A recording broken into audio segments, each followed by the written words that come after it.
We'll call the meeting to order. I'm sorry for the late start this evening. We had a very robust discussion in our finance meeting. So it is Monday, June 23rd, 2025 at 8:16 p.m. and I'd like to call to order the meeting of the Lisle Community Unit School District 202 Board of Education.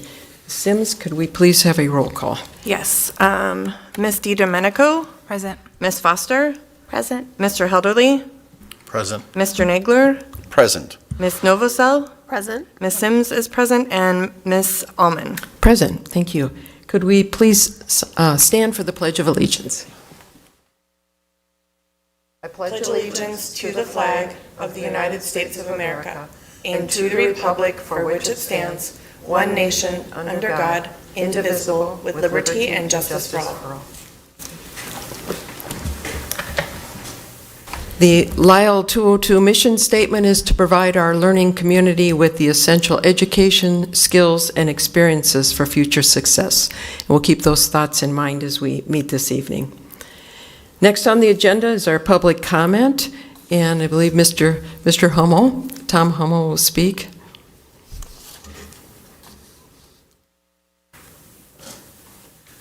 Tom Hummel, 82459 Street. Just following up to saying thank you for the vote or the direction in the Finance Committee with the TIF. I know it's a tough vote. I agree with, I think we want economic development. I don't know if, I just had, I think we all had some concerns with the proposed TIF, and, as we've seen in this town, TIFs are not the guarantee. I mean, we're probably 1 for 3 with TIFs in this town. The UTI one has worked, and that's actually School District 203, if I'm not mistaken, so they're going to get the new construction money, not 202, and then the Navistar one's been just okay at best, and then the downtown one, obviously for a variety of reasons, has not worked out. But again, because I've been on that side, and I know a lot of times people don't say thank you, especially when it comes to tough votes, but thank you. I appreciate that. Okay, thank you for speaking, Tom. Okay, next is our item 5A is our action items, and I would like to go through with 5B, our board policies, and I'd like to pull that with the board's consent and move that to the end of our agenda. So it would actually be moved to after, so it would become 13A5. So I think it'd be, pardon me? So you're saying which one? It would, the board policies discussion, in case we extend that, I would like to just move that so that we could do the AI discussion a little earlier. And since it will be a discussion and an action item, I would propose to move it to 13A5. Okay, with the board's consent, do we have, or anyone? To clarify, would that be after closed session? It would come be. back and discuss? Correct. Okay. Yes. Okay, if I could, everybody in agreement with it, could you? So moved. Okay. Second. All in favor? Aye. Okay, thank you. Okay, that brings us, are there any other action items under 5A that anybody wants to pull? Okay, that would be the presentation of 5A1, board meeting minutes, 5A2, payroll pay orders, 5A3, vendor pay orders, 5A4, personnel, 5A4A, certified employment, 5A4B, classified employment, 5A4C, classified resignation, 5A4D, extra duty employment, 5A4E, extra duty resignation, and 5A4F is summer school employment. 5A5, substitute teacher pay rate, 5A6, working cash fund interest transfer resolution, 5A7, debt services fund interest transfer resolution, and 5A8, fiscal year 2026 tentative budget. I'll entertain a motion to approve the consent agenda as presented. So moved. Second. If we could please have a roll call. Okay. Mr. Helderly? Aye. Mr. Nagler? Aye. Ms. Novosel? Aye. Ms. Foster? Aye. Ms. DiDomenico? Aye. Ms. Sims is an aye, and Ms. Allman. Aye. Thank you, Mrs. Sims. Item 6 is our financial information, 6A, financial report, and 6B, treasury report. Received no comments or questions. Board have agreement with those? Okay. And then 5A7 is our discussion items. And I believe we have our guest speaker this evening, so I'm going to turn it over to you for 5A7, the use of artificial intelligence for student learning. Thank you for allowing us to share with you kind of how we're dipping our toe into AI at this point. As Dr. Slowiak and I have talked in preparation, this is another topic that we could go on easily for an hour and give demonstrations, have students talk. And so I had asked Vinny, if you wouldn't mind, just kind of giving a brief overview that it isn't more about the depth and the more of, what specifically we're doing, but maybe take just a few examples and really have you understand from the teacher and the student perspective, like how this year maybe looks different than 2 years ago as AI has really become a tool that we're really hoping to leverage in order to improve instruction. So at this point, I will turn it over to you. Yeah, awesome. Thank you guys so much for having me here today. I'm really excited to be able to share about the work that we've done, especially this past school year. I'm Vinny Slowiak. I'm the instructional technology coach at the middle school, just in case. Just so excited. Our students and our teachers have been working so hard, so I'm excited to share with you guys what we've done. So for this presentation, we'll first I'm going to give a little eagle eye view about our AI integration and kind of the thought that went behind it before we started doing anything with it. And then focusing more closely on our writing process and how we've leveraged AI to evolve what that looks like today. Dr. Filipiak will speak a little bit more to our district-wide AI guidelines that came out of our AI task force, and then we'll kind of preview next steps and kind of what we're looking at for this upcoming school year and where we kind of want to go from there. So, yeah, that's what we got. So, before we integrate any kind of technology, I have this golden rule that any tech that we include has to be purposeful, it has to be thoughtful, strategic. We have to look at the needs of our students and our academic goals first before we even consider any kind of technology use. And then we take a step back to say, okay, if this is where we want our kids to be, then does technology play a role then as we want to reach these academic goals?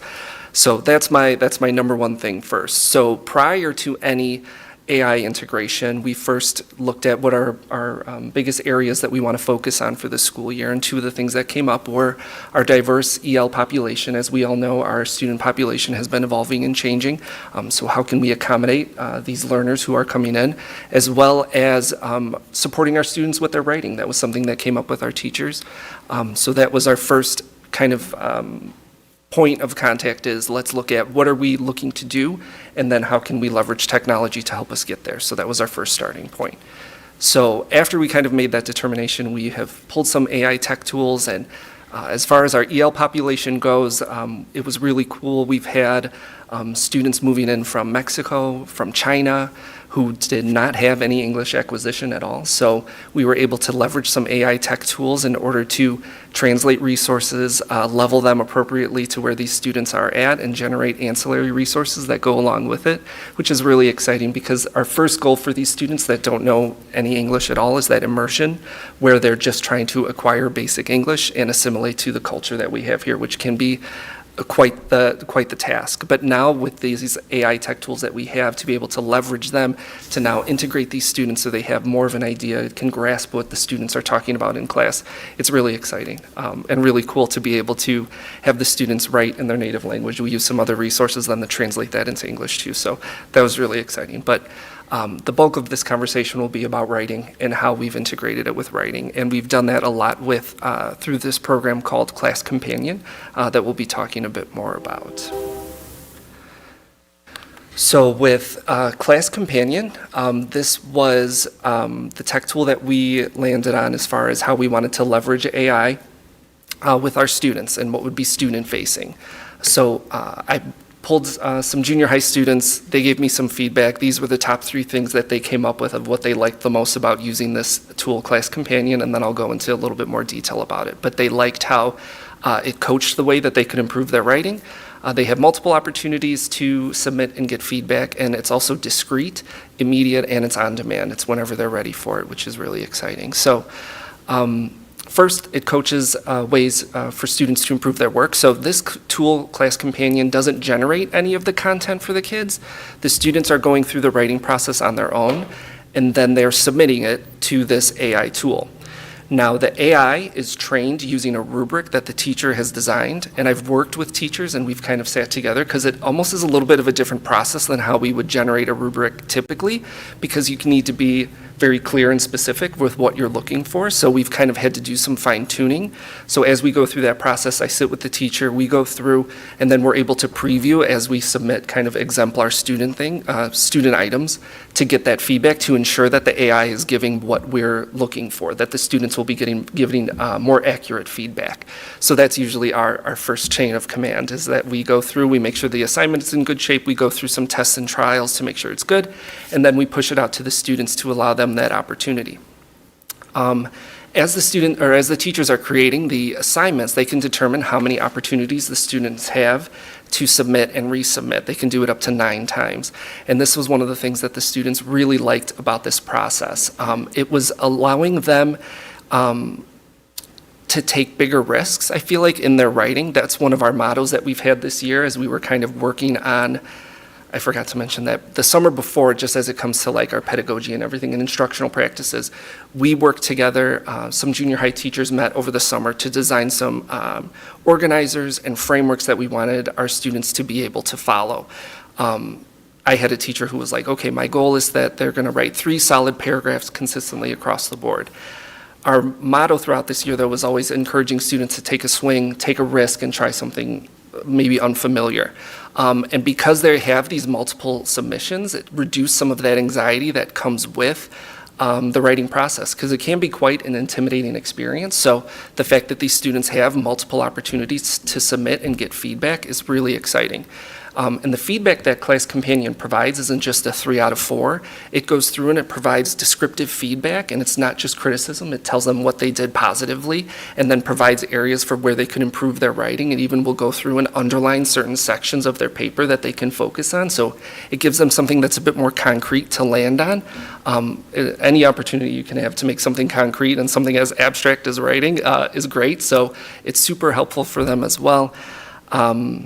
It's discrete. So when you have a class of 25 students, right, and you have kids who maybe are more reluctant to get that help, they'll still be able to get it through Class Companion. You know, when 10 hands go up, it's only a matter of time before the bell's going to ring, and the teacher might not be able to get to everybody. But when we leverage a tool like this, everybody's able to get some kind of constructive feedback on their writing in order to improve it, which is really exciting. And I think one of the other things that is so cool about what we've done with this is that because it's been so attainable for our students to be able to go through this writing process in just a matter of minutes, even on lower stakes writing, kids have advocated and asked for a Class Companion assignment to go along with it. So I had a teacher who, it was a low stakes, she just wanted them to go through, write a reflection on what they learned, but it should be a solid, well-written paragraph, and the students were like, well, can we just run it through Class Companion before it gets to you? And she was like, yeah, why not? It's so exciting. It's just a testament to how this writing process has evolved, because we have kids advocating for revision. And I don't know if you guys remember what it was like to go through the writing process as a student, but it was quite an arduous experience.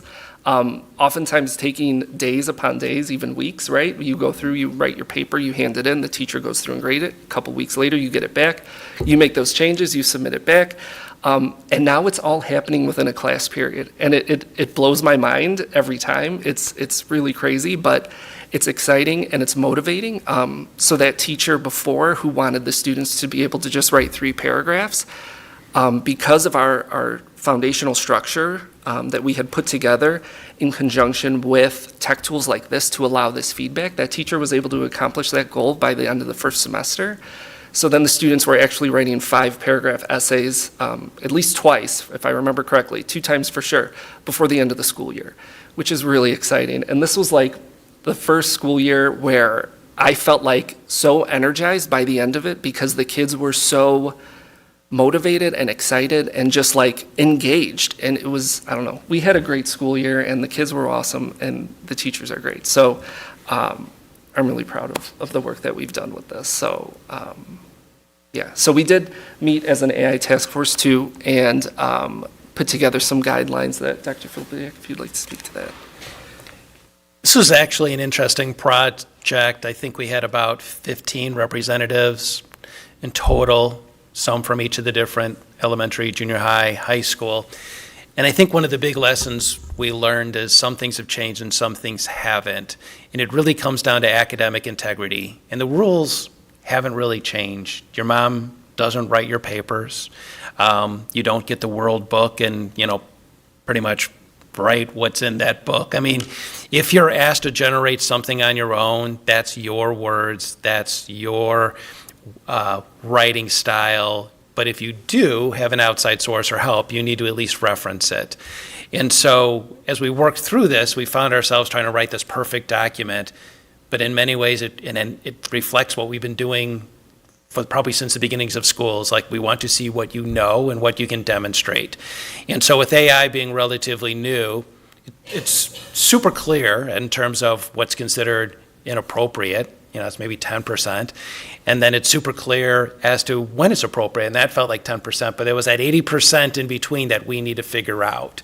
And it's really going to be contingent on what the teacher's trying to measure. Feedback from a lot of the teaching staff said, boy, when I've kind of gone through reflecting on what I want students to do and what could be done by the computer, I kind of started to feel like, what is the point of this? What am I trying to teach? What do I want them to demonstrate to me? And so we're going to figure this out over time. But if we don't have something in writing and later we say, you're suspended or you got an F because you cheated, and the student says, wait, just because I use Grammarly, I got an F? Like, you should have told me I can't use Grammarly. I didn't have ChatGPT write it for me. And so in every case, it's going to be very clear for the teacher to say, look, this is what I want you to do. In this particular case, you can use chat to come up with the first draft, but then I want you to show me how you evaluated what was written. And maybe it was a very long document. How did you decide maybe to make it to the 50% of the most critical?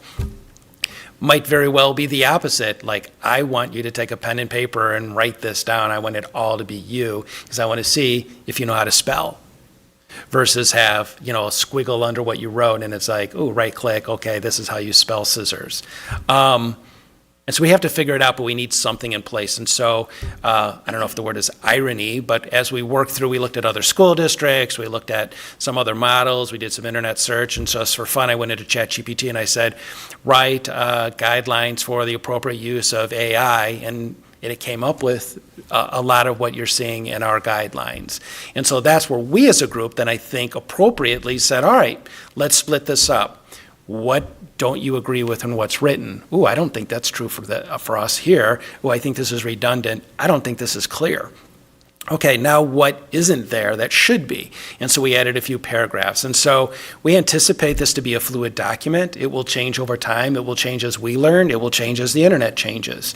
But this is our first draft of, there's some school districts, and I'm not saying I agree with them, that are just saying, nothing's changed. Our academic integrity policy is the same. It doesn't matter, what the source, it's the same. But we felt like, with everything where it is today, we needed to give a little bit more details. And so as you read through it, if something was unclear, definitely let us know. If you felt like, I think we need to add, definitely let us know. We have a committee. We are planning to meet regularly for a variety of reasons. Number one, to be able to look at our policy to see if it's fair, clear, reasonable, share some stories about what we're doing in our classrooms as success stories. And probably the biggest thing is to talk about professional development. Like, I have gone to no less than 5 PDs on this topic.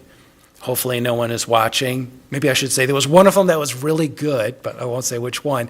I just felt like it wasn't what I was looking for. Like, I feel like we're at that very beginning stage, like, this is cool. We might be able to do stuff. And that's where people like Vinny have been able to go and try 10 different things and go, boy, I don't like those 8, but these 2 are really good for what we're trying to do. And please don't misinterpret this presentation as this is what we're doing. I asked Vinny to just select some things to talk about, other than spending an enormous amount of time going to such level of detail. And Vinny's already started to partner with our new instructional coach at the high school, and so I think they're going to gain some momentum. We're going to definitely try and support not only the junior high and high school, but also the elementary. I think one of the questions we got from the board is, it might look different at elementary than versus junior high and versus high school, and absolutely. And more importantly, it'll probably look different of someone who speaks English naturally and someone who doesn't, or someone who's in special ed, or someone who's a struggling student versus a gifted student. Like, there's so many variances, but we did at least want to share a little bit tonight as a sum of our success. There's much more beyond this, and we're hoping to get people excited enough that next year maybe have some students give some presentations, maybe make it a project that AI will work with them to come up with the presentation.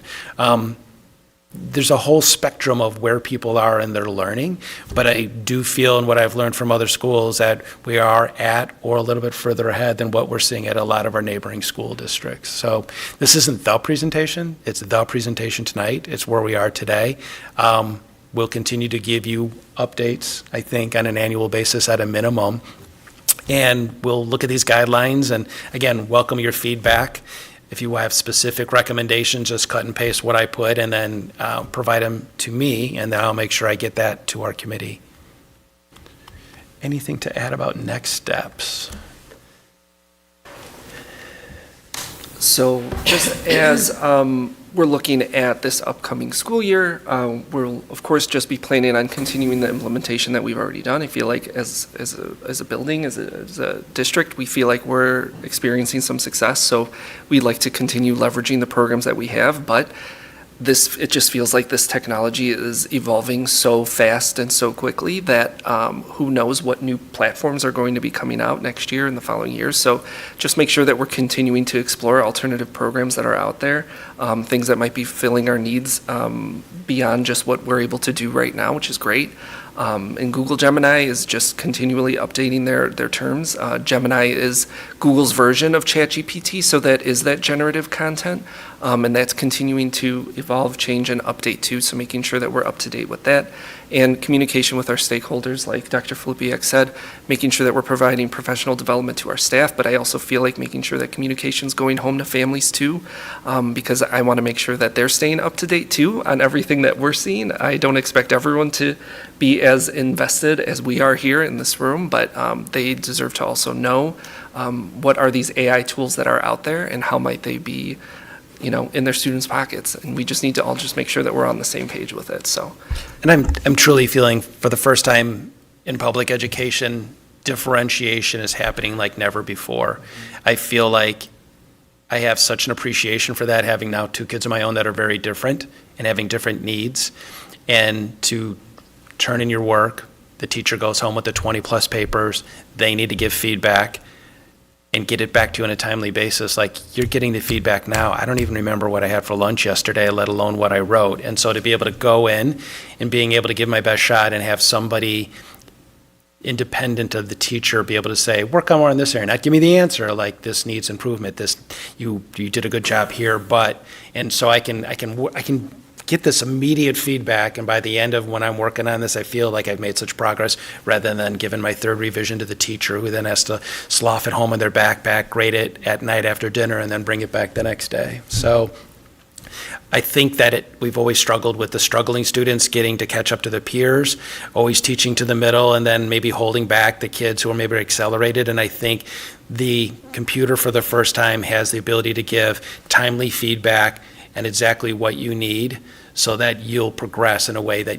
was so bottlenecked by the teachers on an individual basis in the past. So we'll continue to share. I think every week we're learning new apps, new software, most of which luckily are not very expensive at all. Google has been great in terms of, we want to keep it within our walls, and they're ones that our data is our data, and it doesn't get shared with anybody, and it's not used to build a smarter model. And so that we've been really lucky that Google's free, been a great partner, and are continuing to grow. Vinny, having a English teacher in the family, there's a definite advantage on both sides of the writing process. But thank you. I know Heather's got some questions. We just recently, in fact, we're approving 2 board policies tonight that relate to AI, and so Dr. Filipiak will reflect on those. And one of them, 6235, talks about having guidelines, talks about having a process. And so, and we also will be reviewing that every year, which we had put on our planning calendar. The other one is 7190, and it requires use. Just one thing that I would suggest that we include under the prohibitive use, and it's just an item saying, using a writing service and/or generative AI technology in place of original work is not allowed unless specifically authorized by staff. So that's the direct, Section 10 from Board Policy 7190. So I think one of our parts on this is that we need to monitor board policy to make sure that's in instruction. So that would be helpful for us in our monitoring process to add that in. And one big change we're making this year for the student handbooks is it's always been a struggle to have board policy, student handbook. Is it different at each of the different buildings? And so Jen and the team have really made an effort this summer so that when at all possible, the handbook just points back to the policy. Because there's that, we make changes here. Oh, did we remember to tell the buildings? Yeah. We better get the handbook. So the board policy kind of leads everything else unless it's something outside of board policy. That's great. I think that'll be helpful So for all the you'll schools see too. changes. It's not as exciting because now you have to hyperlink to the policy, but at least it's consistent. Good, good. And Heather, I think you had some questions? Heather, can you tell us a little bit about your expertise, just so everybody knows that the place from which you come I to said a speak? lot of things, and you spoke to this of if you have feedback, send it to me. You'll take it back to Definitely. the group. I think this is wonderful that it sounds like the district and the teachers are embracing it versus kind of being resistant, which is something that I've heard from colleagues, or not colleagues, but friends of mine in other districts. So I think that's wonderful. In terms of the AI addendum to academic integrity, which is, I think, really serious when we start talking about academic integrity and consequences for misuse of AI. I do think one thing I would just say is that I think it's a really good start, and you are right. It is, from anything I've seen of other districts in the area's policies, or I shouldn't say policies, but academic integrity as far as AI goes, it goes a lot further than other districts do in a good way. But it does use AI generally, the term AI, instead of specifying what we're referring to. And I think my thought would be that we probably need to be clearer before it goes into handbooks of what type of AI we're referring to.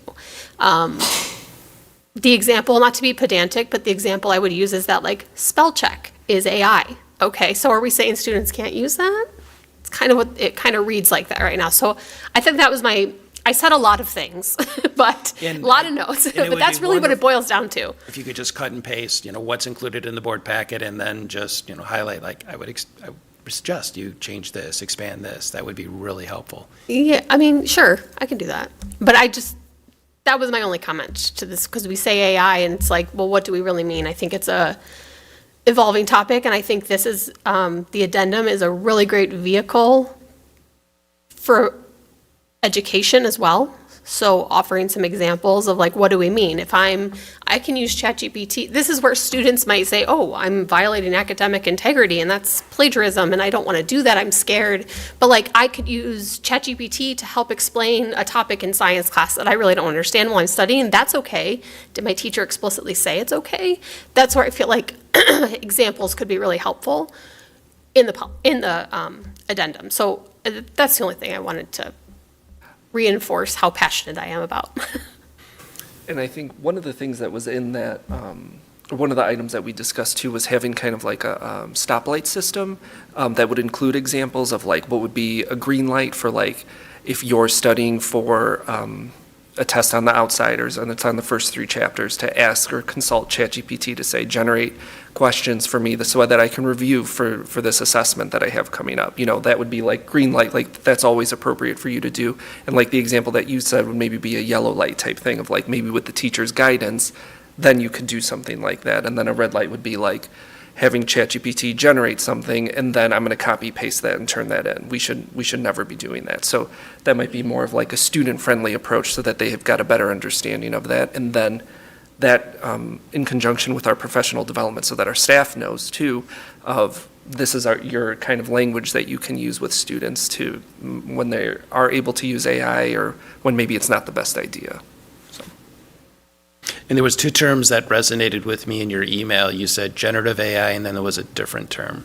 Assistive AI. Assistive. Yeah. Still So- learning the vernacular. Yeah, so, and then the different types of assistive AI, which we're obviously not going to go into, and I don't think that's appropriate for this. I just think like there are some areas in it where it says like AI must be disclosed.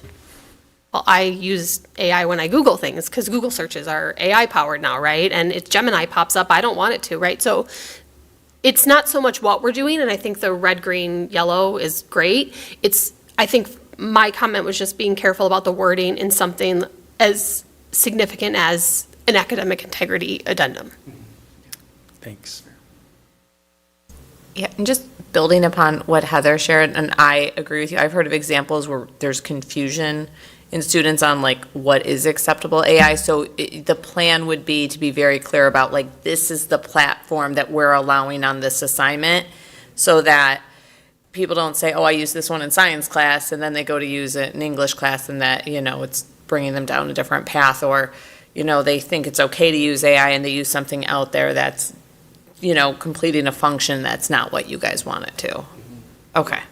Yeah, it would be more explicitly stated over what would be appropriate, what's inappropriate, with specific assignments. And, I think it would be clearly explained to the students would be the goal.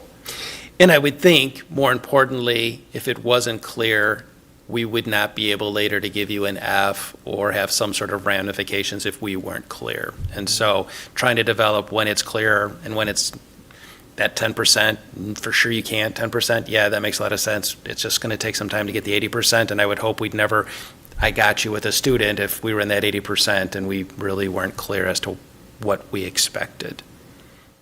We're still just learning it ourselves. Like you pointed out, I am so reliant on Grammarly now. I can't imagine a life without Grammarly looking at what I do each and every day. I don't know if you currently use it, but it literally just is in the background and it says, these are some suggestions. And so I'm like, wow, that is so much better than I wrote.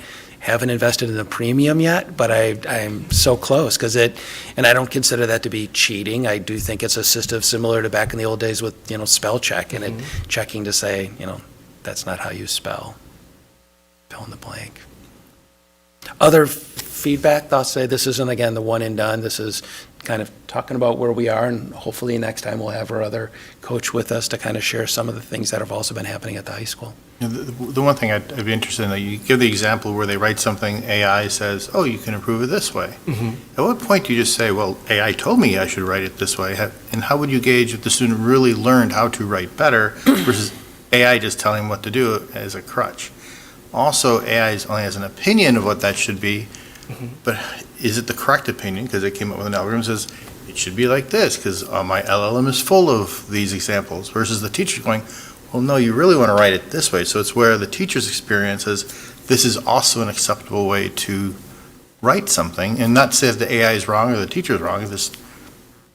There's multiple right ways to write something. So I'm just curious, as you that tools like this in there, which are great, because we're all going to be using them going forward, it's going to be ubiquitous everywhere, but you need to have that lesson at the end of how to write something, that can be well understood and is articulated well. And I'd be interested in how you get to that gauge, because in theory, every student using AI should get an A, because it guided you to the perfect paragraph. Let's see if this is what I think you're going to say. Let's see if I'm right. I mean, in theory, you would show a student how to do it the right way.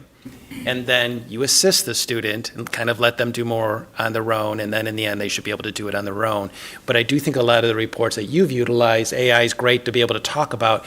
When I looked at Keith's paper, these were some of the things he struggled with. This is the type of thing I had him work on. It took him 3 tries to get to that I do believe is the type of reports that we get from AI to show not just the end product, but the journey to get there. Yeah, absolutely. So there is a report that comes with it that has like will have the student submissions and how their writing has evolved throughout that process. So I think a couple things just with your question, is that while the AI is guiding the students to the right answer, of course, there is a limited opportunity, limited amount of attempts. And I've seen students like, okay, should I really submit this? Like, they really take it seriously, which is great.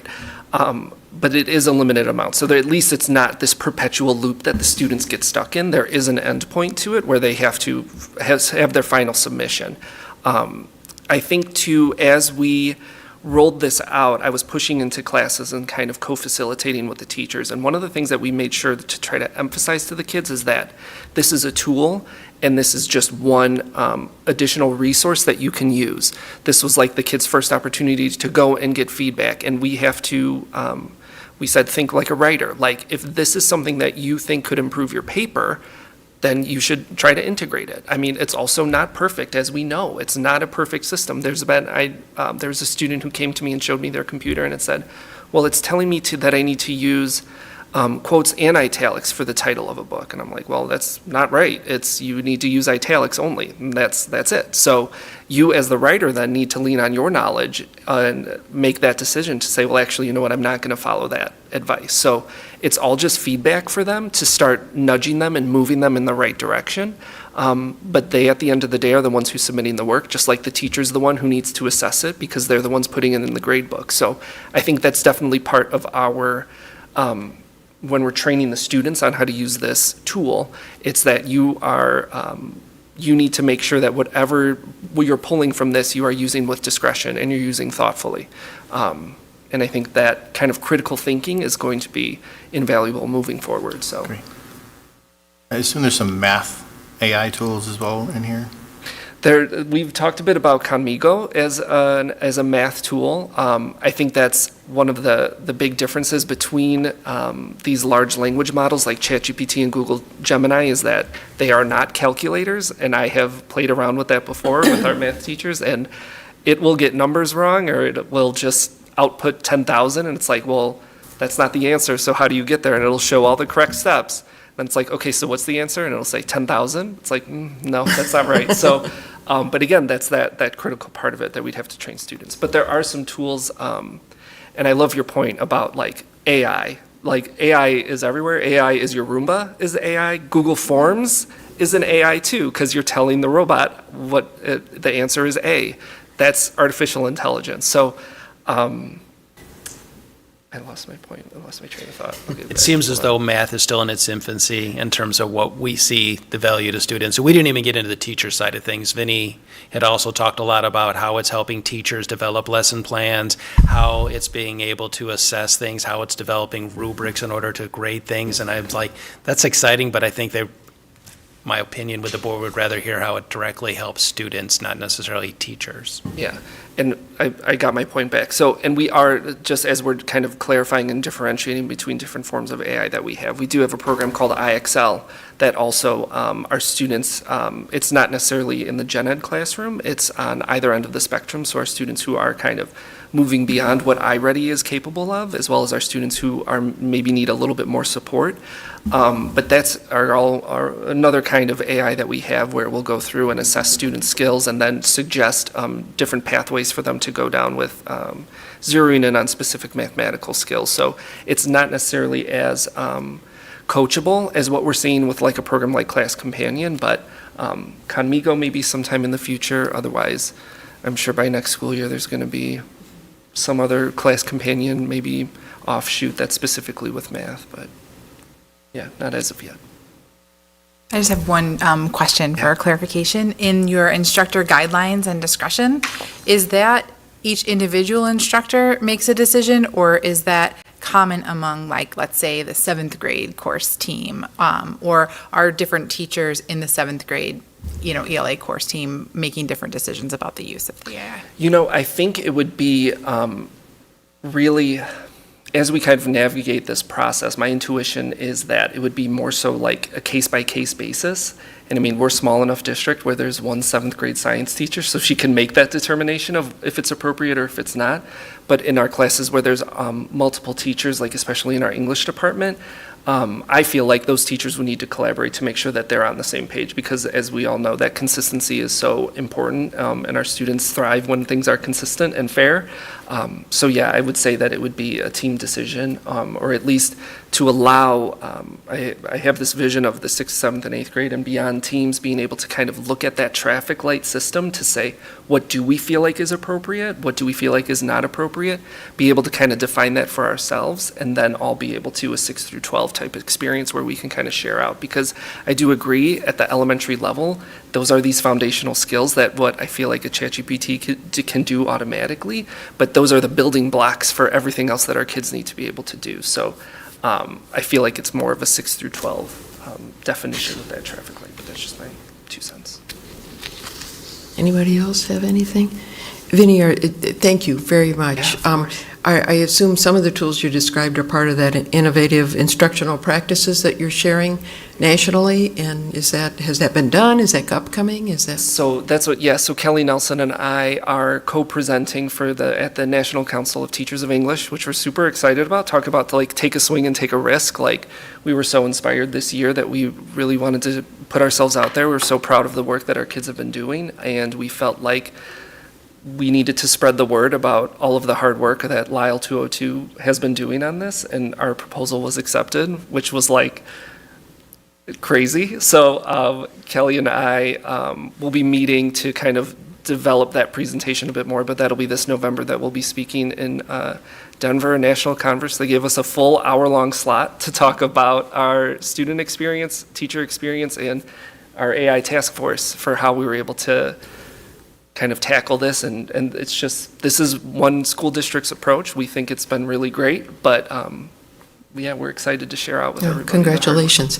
We just hope your time slot is not right before lunch. That's always but congratulations on that, and thank you. Thank you so much. Okay, anybody else have any? All right, thank you so much. You're welcome to stay, but you don't have to.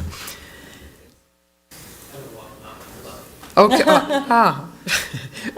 So item 7B on our agenda is the Freedom of Information requests. Those have been responded to. Item 7C is public comment follow-up. There was none from last month. 7D is a superintendent's report. Somewhat of a short superintendent report this month, but a lot of professional development, curriculum and development in terms of the summer. And then we're pleased to share, it appears that the installation of the units, HVAC units at the junior high are going as expected. Summer will go quicker than we think, though, I'm sure. And for some parents, it's probably not quick enough. Okay, thank you. Next is the board self-evaluation, that's 7E. And if you want to pull up the item on that, this was, of course, based on our recent self-governance session with IASB, with Arlana. And we came up with a few thoughts. Thoughts are nothing we have to accept. We want to be sure that this captures what we wanted to do, but it is something that we were committed to discuss in our open meeting and talk about. So we have the 3 bullets there. I'm just going to kind of glance through, and I want to get all of your thoughts on this, but reviewing policy, I think tonight is a good example of that, making sure that what we know is in 7190 now is reflected in instructions. And I believe Keith offered to share the audit report with us so that we could look at that, and that's something that we could look at, I would suggest, in the monitoring tool committee, and leveraging the Vision 202 to continue creating purposeful community feedback. Once that's compiled, I know Jen is still working on that. There's a lot going into that, so we'll be reviewing that. And then the first item, the first bullet, is the one that we've struggled with year after year. I know last year Dr. Filipiak offered, send out invitations to meet, and I think this is something that, in my opinion, and obviously I want yours, I think to meet with the administrators before we know what we want would not be a good use of their time.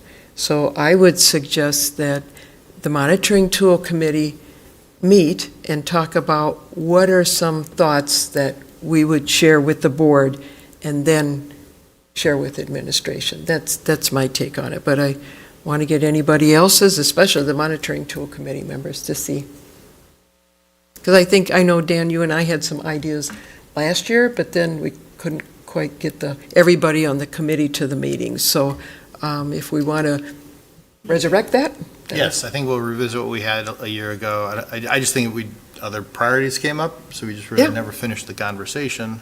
So I think we just meet and review that. If anybody has any ideas, just send me ideas of what you'd like to track. We'll start with that. Look at your notes from a year ago-ish, and just add to that, and we'll compile it on at least to start the conversation. We'll bring it back to the board for discussion, and see what's realistic for us to ask the administration to do. And I think we would need to set a future date for the monitoring tool committee. And was anybody able to look at the webinars that were shared? We talked about the webinars a year ago, and then I mentioned that to Arlana, and she shared those webinars again. So maybe the members of the monitoring tool committee can make sure we look at that. And so we could set up a future meeting, this summer sometime. So those are my thoughts. Anybody else have any thoughts on? Does it sound like a plan to cover all of it? Okay, great. So just to clarify, you're inviting notes to the committee on thoughts that people have about what we'd like to see, and then you're going to meet, and then, okay. And, anyone is invited to attend if you want to attend the committee meeting.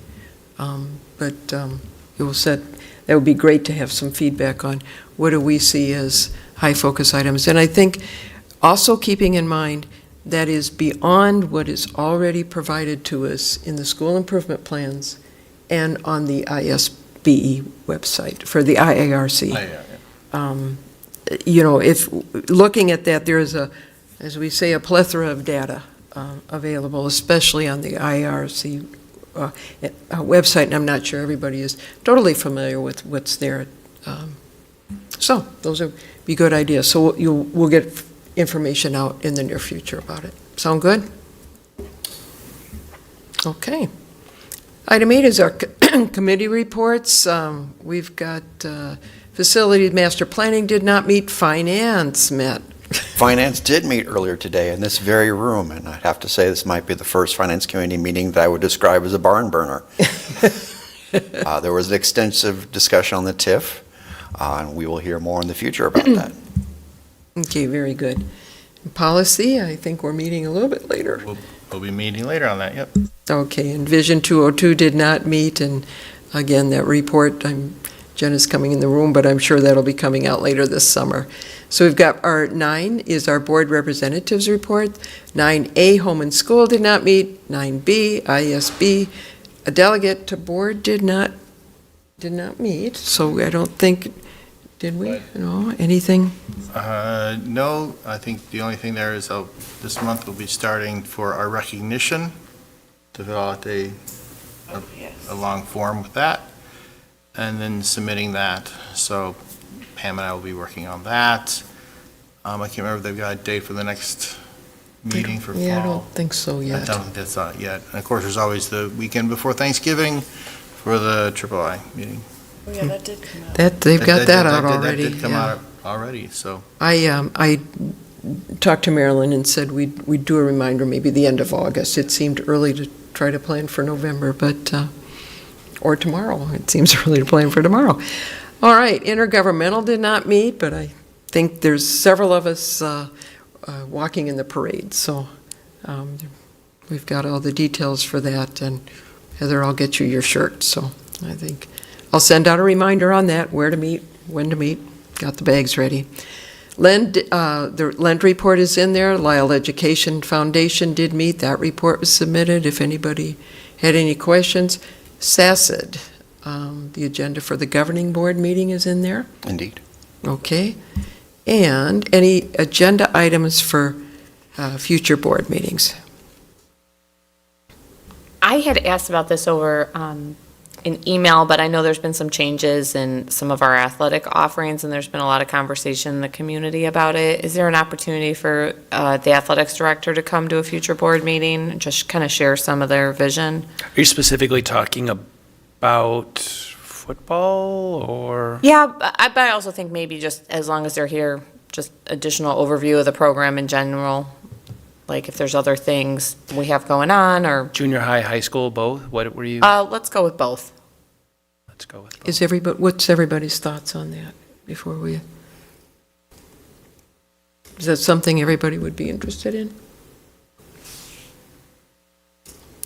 I mean, I don't know. And if it's just one board member, I can maybe schedule a meeting with you and Tom and me, and we can go over your types of questions. It's totally up to you. Just I'm kind of ambivalent. Okay, if we have a presentation. I'm just not sure, you know, if we, maybe what we could do, Kate, is share some of the specifics, what we'd like to hear for Tom, what you'd be asking Tom to present, and then we can make a decision from there, whether all the board members. Yeah, I had, when we received those emails about the changes in the football program, I asked if he could come to a future board meeting and talk about his plans for the future, and then just overall, is this an attrition from the athletic program? Is there things we need to do younger? I know at the Vision 202 meeting, they talked about what are opportunities. There's an opportunity for intramurals, and I'm talking about sports in general. Is this a reflection of sports? Do we feel like there's not enough opportunities? Is this an attrition, kids choosing club over high school? Just a little bit information. That's a pretty big change. I mean, a few years ago, we had, a lot of the community events happen around that, and we had a very different kind of cadence to it. So just kind of looking to see what the changes are. Yeah, if you can write something up, I know, as Pam had mentioned, Tom's going to say to me, what do they want me to bring? And Right, so yeah. if the board can give me some sense of direction as to what you would want. But specifically to football, Tom had wrote a lengthy email about what the coaches have done to try and get an interest at a younger age. But as you know, or maybe you don't know, at the junior high level, we used to have football, and then at some point it just became Burr Ridge and Lisle were the only two that even offered football, and so we were just playing each other back and forth, and so finally we eliminated junior high because we didn't have people to play. And then we haven't had a JV team for a while. We've just had the varsity team, but the problem was our players just were not as old as the teams we were playing against. We constantly were losing because we had so few players, and sometimes they would get injured and not able to play. And then we had so few varsity players who were playing varsity players on other teams.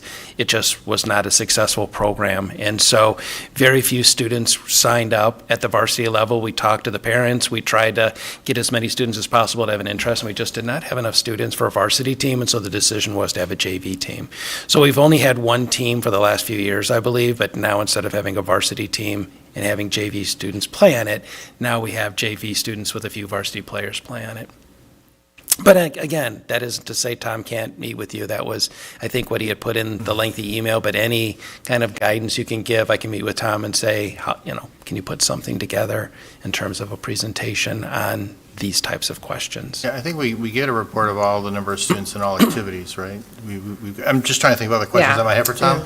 And I references, and I'm just thinking this email was pretty clear what their plan is, including the marching band and their plans for their ideas that they had at that time. So I was really impressed by the amount of work they did to try and generate interest in athletics and specifically for football. That was pretty comprehensive, more than I expected. But again, Katie, if you have some ideas, maybe share them with the board and then see if the Yeah. board has any ideas to add to it, and we can. Am I the only one receiving feedback from community members on this? I had questions, but they understood once I explained, don't know. about the varsity, And that, I've had 0 people contact me.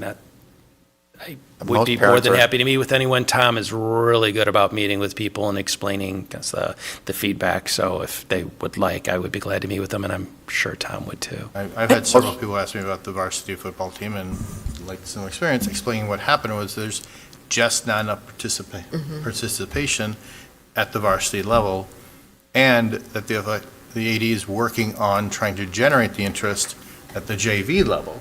Right. So that's where you grow the program, and if you can keep that program running there and the students involved, we will have a varsity team in a couple of years probably, so. Our graduating class this year was only 84, and so when you have that few students and it's competing sports and not everyone has an interest in football, I think your program goes through ebbs and flows, and that's why we haven't had a JV for the last few years. And you take, 86 students, let's just say it's 50-50, you now have 43 men and 43, you need, how many on a football team, like 15 to 20? So you're asking half the men in the class to be on football. And I think Tom has gone above and beyond, meeting with all students who are interested, see if they could get their friends, meeting with the parents, so there should be no surprises. The math is the math with this, but I do think there's a lot of discouragement when we only had one team last year, maybe the year before also, where it was freshmen through seniors playing and getting beat because the other teams were filled with juniors and seniors. The parents that asked or talked to me about it too were appreciative of the safety concerns of moving the younger kids up, size-wise and experience-wise.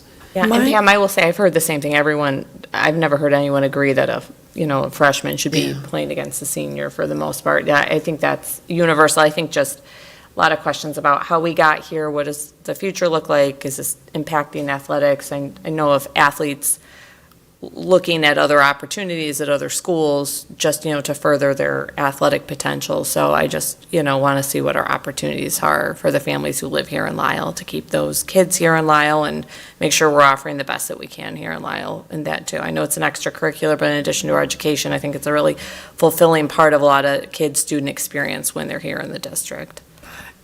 It might be helpful, in addition to what you said, to also know if we have explored to see if junior highs have restarted their programs at all, like to see if there's other school districts that decided, yeah, we actually do want teams now and have restarted because of interest, in case we could restart that program and it would generate more students later on in high school.